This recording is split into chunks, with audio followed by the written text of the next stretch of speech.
नमस्कार। आप सब कैसे हैं? आज हम आपको एक नया टॉपिक पढ़ाएंगे, एक स्मॉल ग्रुप पौधों का, लेकिन बहुत ही इम्पोर्टेंट, जिसे हम लाइकेन कहते हैं। लाइकेन बहुत छोटे छोटे से पौधे होते हैं और इनकी इम्पोर्टेंस बहुत ज़्यादा होती है। किसी भी एग्ज़ाम में आप कॉम्पिटिटिव एग्ज़ाम में बैठें या बीएससी, एमएससी बॉटनी से कर रहे हैं तो ज़रूर लाइकेन आपसे पूछा जाता है। तो आइए आज हम समझते हैं ये लाइकेन क्या है, कहाँ पाया जाता है और इसकी क्या उपयोगिता है। The term lichen was coined by Theophrastus, यानी कि सबसे पहले थियोफ्रास्टस नाम के साइंटिस्ट ने इस लाइकेन शब्द का प्रयोग किया था। Lichen are small group of curious plant. Curious plant हम किसे कहते हैं? जिज्ञासा, जिसको जानने के लिए हमारी जिज्ञासा बढ़ जाए। तो ऐसे ही ग्रुप के पौधों को हम लाइकेन कहते हैं। ये लाइकेन दो चीज़ों से मिलकर बना होता है।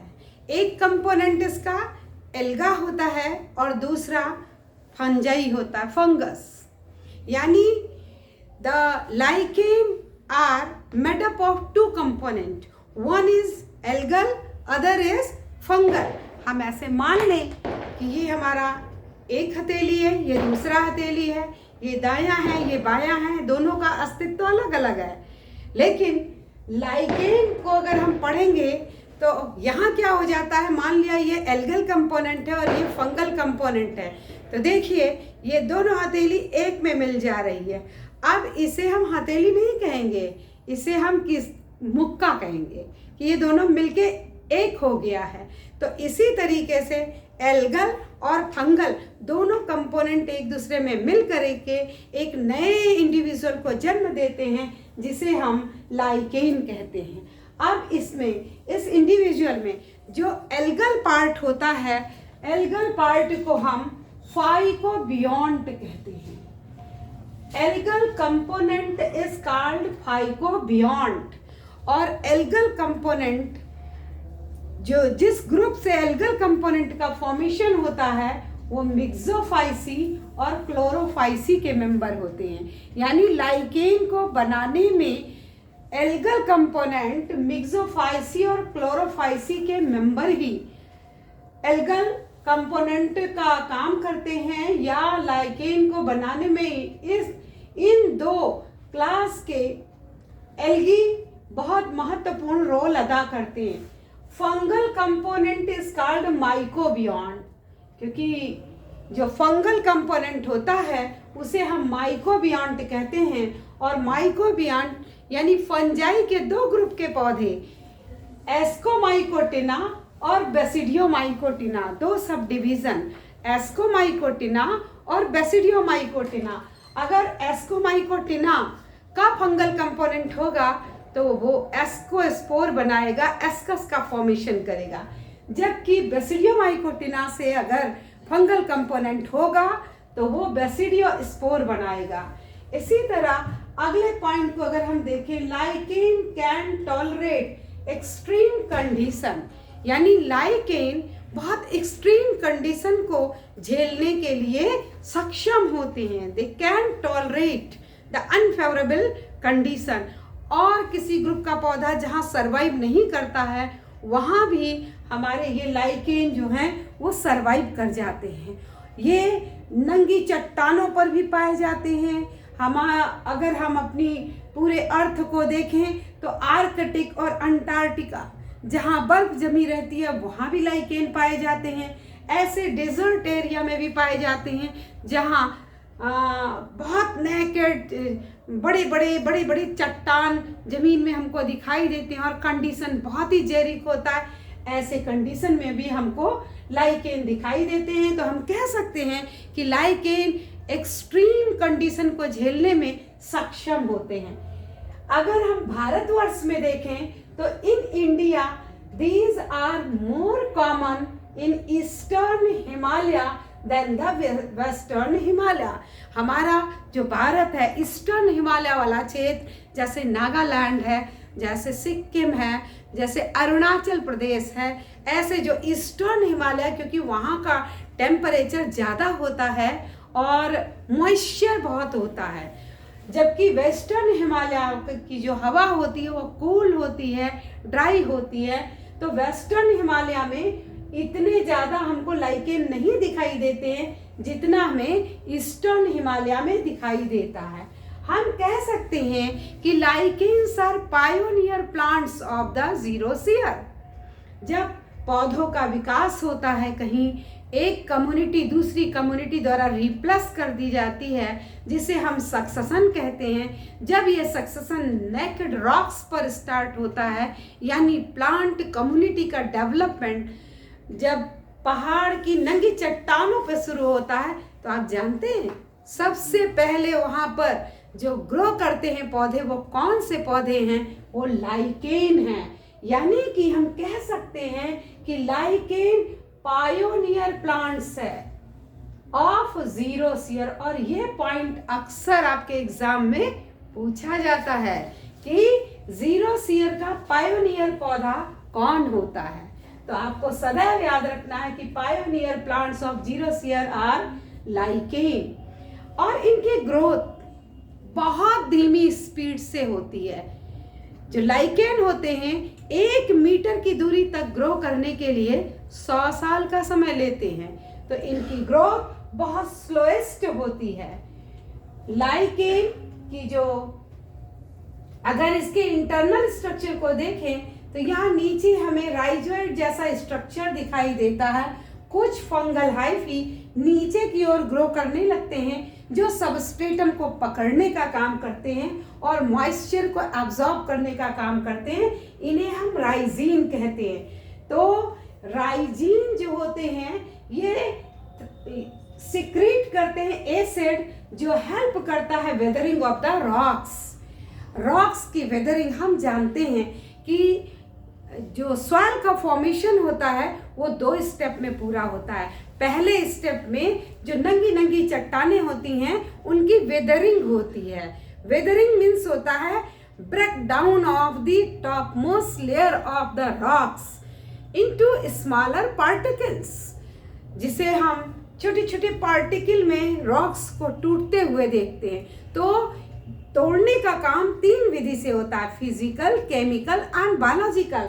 तो बायोलॉजिकल वेदरिंग में ये हमारे जो लाइकेन है महत्वपूर्ण रोल अदा करते हैं, क्योंकि इनकी राइजीन से एसिड रॉक्स की सरफेस पर पहुंचता है, जो वेदरिंग में महत्वपूर्ण रोल अदा करता है। रॉक्स को, पेरेंटल रॉक्स को छोटे छोटे टुकड़ों में तोड़ देता है। ये बात हमको जरूर याद रखना चाहिए कि सॉइल फॉर्मेशन में इनका महत्वपूर्ण रोल है। This is the economic importance of the lichen. अगला पॉइंट यदि हम देखें, द थैलस कंस्ट्रक्शन इज होमोआइसोमेरस और हेटेरोआइसोमेरस। अगर हम लाइकेन का ये देखिए इंटरनल स्ट्रक्चर हमने बना रखा है। अगर लाइकेन का हम सेक्शन काटें, वर्टिकल सेक्शन, तो हमको ऐसा स्ट्रक्चर दिखाई देता है। यदि ये ऐसा स्ट्रक्चर दिखे जिसमें ऊपर फंगल कंपोनेंट हो, नीचे फंगल कंपोनेंट हो और एल्गल कंपोनेंट एक कुछ ही एरिया तक कन्फाइंड हो, सभी जगह ना पाया जा रहा हो। देखिए यहाँ कोई ग्रीन सेल हमने नहीं बनाई, यहाँ कोई भी ग्रीन सेल हमने नहीं बनाई। ग्रीन सेल्स केवल इतनी दूर हमने बनाया है और इस लेयर को मैंने कहा एल्गल जोन। तो जब थैलस में एल्गल जोन कन्फाइंड हो कुछ ही दूर, तो ऐसे थैलस को हम हेटेरोमेरस कहते हैं। और जब एल्गल कंपोनेंट यहाँ से यहाँ तक फैला हो तो ऐसे थैलस को हम होमो आइसोमेरस बोलते हैं। यानी कि on the basis of the distribution of the algal component when it is homogeneously distributed, पूरे में evenly distributed, then the thallus is called homo isomerous. और जब एल्गल जोन थोड़ी दूर तक ही कन्फाइंड है तो हम कहेंगे इसे हेटेरोआइसोमेरस। और anatomically thallus is divisible into upper cortex, algal zone, medulla, lower cortex and rhizine. यहाँ हम देखें तो ये एनाटॉमिकल, अगर इसका हम देख रहे हैं करेक्टर, तो अगर हम काटते हैं इसे तो हमें ये इतने भागों में बटा दिखाई देता है। ऊपर केवल हमको डेंसली अरेंज्ड हाइफी दिखाई देती है, जो एक के ऊपर एक फिलामेंटस लेयर बनाती जाती है, जिसे हम कहते हैं अपर कॉर्टेक्स। इस लेयर में कहीं भी हमको एल्गल जोन नहीं दिखाई देता, कोई एल्गी का कंपोनेंट यहाँ नहीं होता है। इसके जस्ट नीचे जो लेयर होती है, यहाँ पर फंगल कंपोनेंट लूजली अरेंज है, यानी कि इनके बीच बीच में एयर है। देखिए बहुत लूज अरेंजमेंट, यहाँ कॉम्पैक्ट अरेंजमेंट है, यहाँ लूजली अरेंज। तो लूजली अरेंज जहाँ पर फंगल कंपोनेंट है, बीच बीच में हम देखते हैं एल्गल कंपोनेंट भी पाया जा रहा है। अब इस एल्गल कंपोनेंट के जस्ट नीचे जब हम आते हैं तो हमको दिखाई देता है मेडुला, और मेडुला वह भाग है थैलस का जहां पर केवल फंगल कंपोनेंट पाया जाता है, और कैसा, लूजली अरेंज। इसके नीचे का पोर्शन फिर लोअर कॉर्टेक्स कहलाता है। यहाँ केवल हमको हॉरिजेंटली अरेंज, यानी हॉरिजेंटली क्षैतिज ऐसे जमीन की बिल्कुल सीध में अरेंज हाइफी दिखाई देती हैं, जिन्हें हम लोअर कॉर्टेक्स कहते हैं। इन्हीं लोअर कॉर्टेक्स की कुछ हाइफी नीचे की ओर ग्रो करने लगती हैं, जिन्हें हम राइजिन कह देते हैं, और यही स्ट्रेटम को, सबस्ट्रेटम को पकड़ने का काम करती हैं। तो एनाटॉमिकली अगर हम देखते हैं तो हमको थैलस कुछ इस प्रकार का दिखाई देता है। और ये भी हम जानते हैं कि lichen are pollution indicator. Lichen जो होते हैं ये पॉल्यूशन इंडिकेटर होते हैं। जहाँ कहीं भी पॉल्यूशन अगर एटमॉस्फेयर में आ जाता है तो हमको फिर लाइकेन दिखाई नहीं देते हैं, यानी जिस एरिया में भी पॉल्यूशन होगा वहाँ लाइकेन डिसअपीयर हो जाएगा। हमको किसी इंस्ट्रूमेंट को लगाने की आवश्यकता नहीं है। यदि हम अपने चारों ओर देखते हैं कि इन्वायरमेंट हमारा पॉल्यूट हो रहा है, तो हम पाएंगे, ऑब्जर्व करेंगे तो पाएंगे कि जो भी लाइकेन उस क्षेत्र में पाए जा रहे थे वो सब डिसअपीयर हो जाते हैं। ऐसा क्यों होता है? और जनरली ये जो पॉल्यूशन इंडिकेटर है तो ये सल्फर डाइऑक्साइड के लिए है। ऐसा क्यों मर जाते हैं? सल्फर डाइऑक्साइड के कांटेक्ट में आते ये पौधे नहीं दिखाई देते हैं। ऐसा क्यों होता है? ऐसा इसलिए होता है क्योंकि जो फंगल कंपोनेंट है उसकी ग्रोथ स्टिमुलेट हो जाती है। जो फंगल कंपोनेंट यहाँ है उसकी ग्रोथ SO2 के संपर्क में आके, सल्फर डाइऑक्साइड के संपर्क में आके बहुत तेजी से बढ़ने लगती है और एल्गल कंपोनेंट से न्यूट्रिशन ज़्यादा खींचने लगती है। अब यहाँ हम विचार करें कि क्यों ऐसा होता होगा। मान लीजिए चारों ओर ये सल्फर डाइऑक्साइड फैला हुआ है तो ये फंगल कंपोनेंट और तेजी से बढ़ेगा और एल्गल कंपोनेंट से ज़्यादा न्यूट्रिशन खींचेगा। एल्गल कंपोनेंट का न्यूट्रिशन अगर कम हो गया और ये भोजन नहीं बना पा रहा है क्योंकि डेंसली ऊपर ग्रोथ होती चली जा रही है फंगल कंपोनेंट की, तो ऐसी स्थिति में यह कमजोर होकर धीरे धीरे डेड हो जाएगा, एल्गल कंपोनेंट मर जाएगा। और जब एल्गल कंपोनेंट मर जाएगा तो बढ़े हुए फंगल कंपोनेंट को न्यूट्रिशन देने वाला कोई नहीं होगा और फंगल कंपोनेंट की भी डेथ हो जाती है। यानी अपनी ही वृद्धि के कारण जो फंगल कंपोनेंट थे उन्होंने अपनी ही मृत्यु को दावत दे दिया। तो ऐसा कब होता है? जब सल्फर डाइऑक्साइड का कंसंट्रेशन एटमॉस्फेयर में ज़्यादा होता है। आपने गांव में देखा होगा जो आम के पेड़ होते हैं उस पे आपको ऐश कलर यानी राख के कलर के छोटे छोटे चकत्ते दिखाई देते हैं। वो चकत्ते क्या हैं? क्रास्टोज लाइकेन के रूप में वो चकत्ते हमको दिखाई देते हैं और यदि पॉल्यूशन होता है तो ये चकत्ते धीरे धीरे गायब हो जाते हैं। अब हम ये देखें कि मार्फोलॉजी के आधार पर, एक्सटर्नल स्ट्रक्चर के आधार पर ये लाइकेन कितने प्रकार के होते हैं। तो on the basis of morphology these are 3 type. देखिए मार्फोलॉजी के आधार पर अगर हम देखते हैं तो ये हमको लाइकेन 3 प्रकार के दिखाई देते हैं। पहला क्रस्टोज लाइकेन है और इसका एग्जाम्पल है Graphis.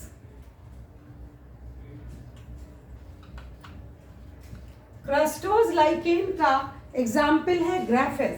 Crustose lichen means crust form में, बिल्कुल बार्क पर अगर है या चट्टान पर पाया जा रहा है, तो अगर ये चट्टान की सरफेस है या किसी ट्री का ट्रंक है, उसकी शाखा है, तो उस पर बिल्कुल चिपटा हुआ ऊपरी लेयर बिल्कुल उस सरफेस में घुसा हुआ होता है, इसीलिए इसे हम क्रस्टोज लाइकेन कहते हैं। ये सबसे पहले इसी लाइकेन का कोलोनाइजेशन ये जीरो सीयर के समय होता है। और दूसरा लाइकेन है फोलियोज लाइकेन, जैसे पारमेलिया। ये पारमेलिया फोलियोज लाइकेन है। यहाँ हम क्या देख रहे हैं कि एल्गल और फंगल कंपोनेंट ने कुछ थैलस जैसा स्ट्रक्चर बना दिया है जो हाईली लोब्ड हमको दिखाई दे रहा है। फ्लावर की थोड़ा सा फ्लावर की तरह उभरा हुआ स्ट्रक्चर दिखाई दे रहा है, जिसे हम फोलियोज लाइकेन कहते हैं। ये एडवांस है, ये प्रिमिटिव है। यहाँ हमने देखा इसमें राइजीन जैसा कोई स्ट्रक्चर डेवलप नहीं होता है, जबकि फोलियोज लाइकेन में राइजीन का डेवलपमेंट हो जाता है। जो फोलियोज लाइकेन होते हैं, जैसे ये सबस्ट्रेटम है और इस सबस्ट्रेटम पर अगर कोई फोलियोज लाइकेन ग्रो करेगा तो ये बीच में जहां से राइजीन निकला है वो पार्ट तो टच करेगा सबस्ट्रेटम को, और दोनों तरफ से थैलस ऊपर की ओर उठ जाते हैं। अब ऐसी स्थिति में ऊपर से तो सनलाइट पड़ेगी, लेकिन यहाँ सबस्ट्रेटम और थैलस के बीच में हम देखते हैं कि मॉइस्चर आ जाएगा। तो देखिए धीरे धीरे ये सबस्ट्रेटम के नेचर को भी चेंज कर देते हैं। ये बहुत जेरिक कंडीशन और ये उससे थोड़ा कम जेरिक कंडीशन में ग्रो करने वाले पौधे होते हैं। तीसरा मॉर्फोलॉजी के आधार पर हम देखते हैं तो फ्रूटिकोज लाइकेन है और इसका एग्जाम्पल है क्लैडोनिया और ऑस्मिया। ऐसे पौधे ये हमको ट्री ट्रंक पर ज़्यादा दिखाई देते हैं, ऊपर से झकड़े की तरह लटके हुए दिखाई देते हैं और हाईली ब्रांड इनका हाइफा दिखता है। इनके ऊपर हमको यहाँ फ्रूटिंग बॉडी एपोथीसिया के रूप में दिखाई देती है। So in this way we have seen here that on the basis of the morphology the lichens are 3 types: crustose lichen, foliose lichen and fruticose lichen. यही 3 प्रकार के लाइकेन हमको ज्यादातर पूरी दुनिया में दिखाई देते हैं। अब अगर हम देखें on the basis of the habitat के आधार पर अगर हम देखें कहाँ पाए जाते हैं, तो हम लाइकेन को पाते हैं अगर बार्क पर पाए जा रहे हैं। बार्क मीन्स छाल। अगर किसी लकड़ी की छाल पर, लट्ठे पर, उसकी छाल पर ये पाए जा रहे हैं तो इन्हें हम कॉर्टिकोलस बोलते हैं। जब यही वुड पर पाए जाएं, छाल के अंदर यानी वुड दिखाई दे रहा है और उस वुड के ऊपर अगर ये ग्रो कर गए हैं, तो ऐसे लाइकेन को हम कहते हैं लिग्निकोलस। और जब नंगी चट्टानों पर ये ग्रो करते हैं तो ऐसे लाइकेन को हम कहते हैं सैक्सिकोलस। अब अगर इनके रिप्रोडक्शन को हम पढ़ें तो हम पाते हैं कि द लाइकेन में रिप्रोड्यूसेस वेजिटेटिवली बाय फ्रेगमेंटेशन। हमने आपको पिछले चैप्टर्स में भी बताया था, पिछले वीडियो में भी बताया था कि जो लोअर प्लांट्स होते हैं जैसे ब्रायोफाइटा, जैसे लाइकेन, जैसे एल्गी, जैसे फंजाई, इनमें अगर बाहरी फोर्स के कारण, एक्सीडेंट के कारण, एक्सटर्नल फैक्टर के कारण जब कोई फिलामेंट कई खंडों में टूट जाता है, जब कोई थैलस कई खंडों में टूट जाता है, तो प्रत्येक खंड को हम फ्रैगमेंट कहते हैं और प्रत्येक फ्रैगमेंट फिर उस पर्टिकुलर स्पीशीज में डेवलप होने में सक्षम होता है। तो यहाँ लाइकेन के केस में भी हम देखते हैं कि मान लीजिए ये लाइकेन है और यहाँ कोई एनिमल का लेग पड़ गया या कोई किसी भी टाइप से, या हवा बहुत तेज चली और ये टूट गया, तो ये लाइकेन टूटे हुए पार्ट फ्रैगमेंट कहलाएंगे and they are capable to develop the new individual of this particular species. तो ये vegetative reproduction is a very common type of reproduction. और वैसे हम देखें तो इनमें असेक्सुअल रिप्रोडक्शन भी होता है और सेक्सुअल रिप्रोडक्शन भी होता है। लाइकेन के केस में असेक्सुअल रिप्रोडक्शन के 3 मेथड हैं, सोरेडियम, सिफेलोडियम और इसीडियम। ये देखिए, नंबर 1 सोरेडियम है, नंबर 2 सिफेलोडियम है और नंबर 3 इसीडियम है। 3 मेथड से ये असेक्सुअल रिप्रोडक्शन करते हैं। सोरेडियम कैसा होता है? बहुत ही इजी। देखिए, when the algal component is surrounded by a tuft of the fungal component, जब एल्गल कंपोनेंट चारों ओर से फंजाई की हाइफा से घिर जाता है तो ऐसे स्ट्रक्चर को हम सोरेडियम कहते हैं और यह स्ट्रक्चर पूरे लाइकेन के थैलस को डेवलप करने में सक्षम होता है। दूसरा मेथड हम यहाँ देखते हैं जिससे हम कहते हैं सिफेलोडियम। सिफेलोडियम में यहाँ थोड़ा ध्यान देने वाली बात है, ये एक थैलस है लाइकेन का। यहाँ देखिए, लाइकेन के में फंगल हाइफा को हमने ब्लैक कलर से दिखाया है। ये ब्लैक कलर से हमको जो दिख रहा है ये फंगल हाइफा है। यहाँ इसके ऊपर हमने वार्ट लाइक स्ट्रक्चर बनाया है, वार्ट लाइक स्ट्रक्चर, लाइक मुहासे जैसा स्ट्रक्चर बनाया है। तो ये हमने नीले रंग से बना दिया है, यानी कि सिफेलोडियम में हमको ऐसा दिखाई देता है कि एक लाइकेन था जिसका फंगल कंपोनेंट ये है और एल्गल कंपोनेंट हमको चेन में दिखाई दे रहा है, जबकि इसके ऊपर दूसरे ग्रुप के फंगल और एल्गल कंपोनेंट आके कॉलोनाइज करके एक नए लाइकेन को जन्म दे देते हैं। तो ऐसा स्ट्रक्चर जब हमको नेचर में दिखता है तो इसे हम कहते हैं सिफेलोडियम। यहाँ ये फंगल कंपोनेंट, यहाँ ये फंगल कंपोनेंट दोनों एक ग्रुप के नहीं होते हैं। इसी तरह जो एल्गल कंपोनेंट है यहाँ हमने यूनिसेलुलर बनाया है और यहाँ हमने चेन में दिखाया है, यानी ये दोनों अलग अलग ग्रुप के होते हैं और ऐसा स्ट्रक्चर सिफेलोडियम कहलाता है। जब ये स्ट्रक्चर वेल मेंटेन हो जाता है, अच्छी तरह डेवलप हो जाता है, तो हवा के माध्यम से, हवा जब चलती है तेज, तो इसको इससे डीअटैच कर देती है और ये एक नए लाइकेन के थैलस को बनाने में सक्षम हो जाता है।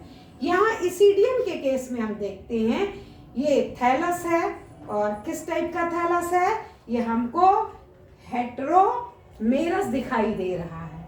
यहाँ ये एल्गल जोन है और ये अपर कॉर्टेक्स है।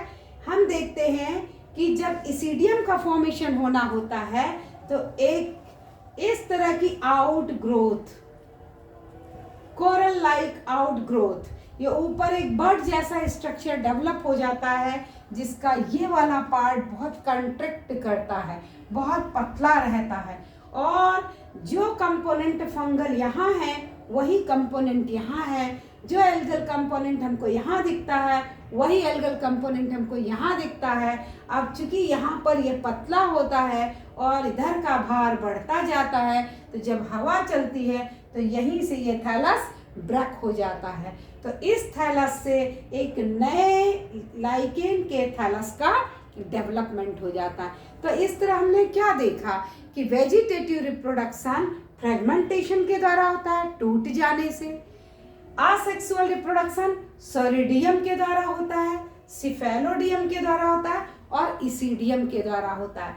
इसी तरह अगर सेक्सुअल रिप्रोडक्शन की हम बात करें, in sexual reproduction algal component does not participated, यानी कि लाइकेन के केस में जब सेक्सुअल रिप्रोडक्शन हम पढ़ते हैं तो हम पाते हैं कि एल्गल कंपोनेंट का कोई कंट्रीब्यूशन नहीं होता है, जबकि असेक्सुअल रिप्रोडक्शन में both component participated to reproduce asexually, दोनों का बराबर दोनों की सहभागिता दिखाई दे रही है। लेकिन सेक्सुअल रिप्रोडक्शन जब होता है तो हम यही पाते हैं कि सेक्सुअल रिप्रोडक्शन में केवल फंगल कंपोनेंट पार्टिसिपेट करता है, एल्गल कंपोनेंट पार्टिसिपेट नहीं करता है। इस बात को हमें ध्यान में रखना है कि in sexual reproduction algal component does not participated, only fungal component shows the sexual reproduction.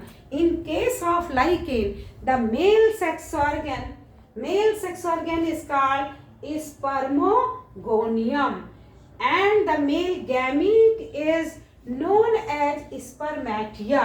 यहाँ देखिए, इसने लाइकेन ने जब इसको सेक्सुअल रिप्रोडक्शन करना होता है, ऐसे समय में ये दो सेक्स ऑर्गन डेवलप करता है, मेल सेक्स ऑर्गन और फीमेल सेक्स ऑर्गन।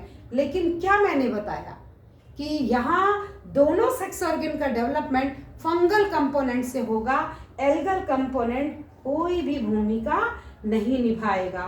तो जो फंगल कंपोनेंट है ये फ्लास्क शेप, एक कैविटी लाइक स्ट्रक्चर डेवलप करता है जिसे हम स्पर्मोगोनियम कहते हैं, और स्पर्मोगोनियम के अंदर वर्टिकल हाइफी ग्रो करती है जिसका ऊपरी भाग ओवल होता जाता है, जिसे हम मेल गैमीट या स्पर्मेटिया बोलते हैं।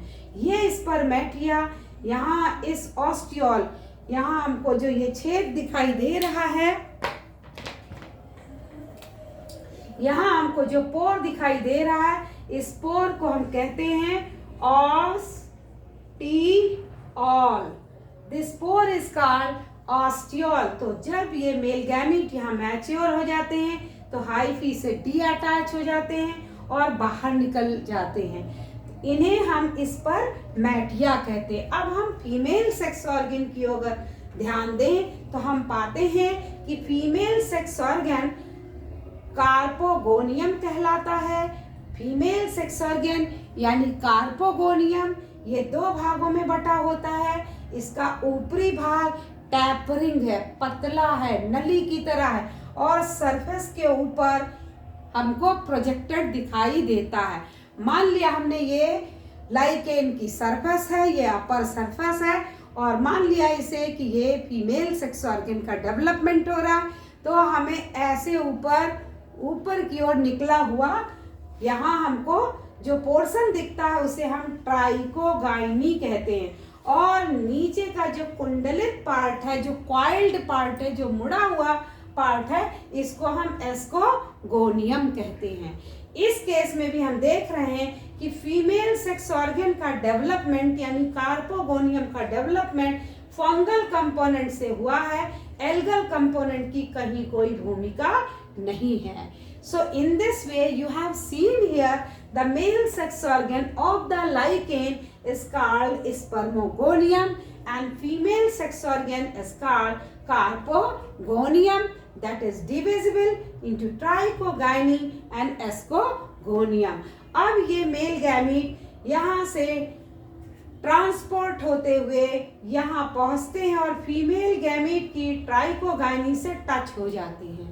ये टचिंग वॉल दोनों के बीच में डिसॉल्व हो जाती है और मेल का न्यूक्लियस फीमेल में ट्राइकोगाइनी से होता हुआ एस्कोगोनियम में आ जाता है, और एस्कोगोनियम में फिर मेल और फीमेल दोनों गैमीट आस पास रहते हैं, फ्यूजन तुरंत नहीं होता है, कुछ समय बाद फ्यूजन होता है। और यहाँ मान लीजिए ये एक सेल है और यहाँ एक मेल न्यूक्लियस और ये फीमेल न्यूक्लियस। मेल न्यूक्लियस स्पर्मेटिया से आया है और फीमेल एस्कोगोनियम के पास था, दोनों पास पास हैं, फ्यूजन नहीं होता है तुरंत। कुछ देर बाद जब ये एस्कोजिनस हाइफा का डेवलपमेंट करते हैं, इस तरह एस्कोजिनस हाइफा का डेवलपमेंट करते हैं। तो मेल और फीमेल दोनों न्यूक्लियस पास पास आते हैं and finally get fuse to form the diploid nucleus, और लास्ट में ये दोनों मिल जाते हैं। फिर इनमें होता है रिडक्शन डिवीजन, और रिडक्शन डिवीजन से ये हैप्लॉइड हो जाते हैं और हैप्लॉइड होके 4 एस्कोस्पोर बनाते हैं। That is followed by the mitosis. उसके बाद इसमें माइटोसिस होती है, तो 4 से इनकी संख्या 8 हो जाती है। अब जितने भी ये क्लब शेप्ड स्ट्रक्चर का डेवलपमेंट हुआ, इनको हम कहते हैं एस्कस। और जो ऑब्लिकली अरेंज यहाँ हमको स्पोर दिखते हैं, these spores are called ascospore, यानी यहाँ एस्कस का फॉर्मेशन हो रहा है, एस्कोस्पोर बन रहे हैं। तो लाइकेन के अंदर जो फंगल कंपोनेंट है वो किस ग्रुप से होगा? एस्कोमाइकोटिना। अगर यहाँ पर बेसिडियोस्पोर बन रहा होता तो हम कहते कि फंगल कंपोनेंट जरूर मेंबर है बेसिडियोमाइकोटिना का। तो यहाँ इस केस में इस फ्रूटिंग बॉडी को हम यहाँ देख रहे हैं कि ये हमें बिल्कुल कप शेप में दिखाई दे रही है, एपोथीसिया। इसे हम एपोथीसियम कहते हैं। ये एपोथीसियम की फ्रूटिंग बॉडी है।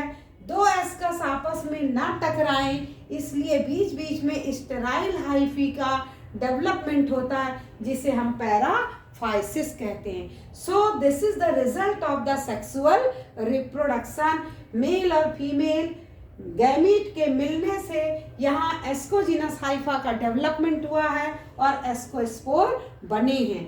एस्कस जब डिजिंटीग्रेट हो जाएगा तो एस्कोस्पोर बाहर निकल जाएंगे और ये एस्कोस्पोर फिर जर्म ट्यूब डेवलप करके नए थैलस को जन्म दे देते हैं। इस प्रकार से इनमें सेक्सुअल रिप्रोडक्शन पाया जाता है। और इनका जो फ्रूटिंग बॉडी होता है, इसे हम, ये जो फ्रूटिंग बॉडी है, इसे हम या तो एपोथीसियम कहते हैं, कप शेप होगा तो एपोथीसियम कहेंगे, और अगर इस तरह फ्लास्क शेप स्ट्रक्चर होगा तो इसे हम पेरीथीसियम कहेंगे। अगर कप शेप है तो एपोथीसियम, और अगर ऐसे फ्लास्क शेप में कन्वर्ट हो रहा है तो इसे हम पेरीथीसियम कहेंगे। So in this way today you have learned the general character of the lichen as well as the reproduction in lichen, morphology in lichen, anatomy of lichen and reproduction in lichen. अब मैं last में आपसे यही चाहूंगी कि मैंने जितने point लिखे हैं, मैंने पूरी लाइकेन को इतने पॉइंट में कवर करने की कोशिश की है। मैं चाहती हूँ कि आप इसका एक स्क्रीनशॉट ले लें ताकि आप इन कैरेक्टर्स को जब एग्जाम में आए तो बहुत अच्छी तरीके से एक्सप्लेन कर सकें। इसमें आप मॉर्फोलॉजी भी देख सकते हैं, एनाटॉमी भी देख सकते हैं, असेक्सुअल रिप्रोडक्शन और फिर सेक्सुअल रिप्रोडक्शन।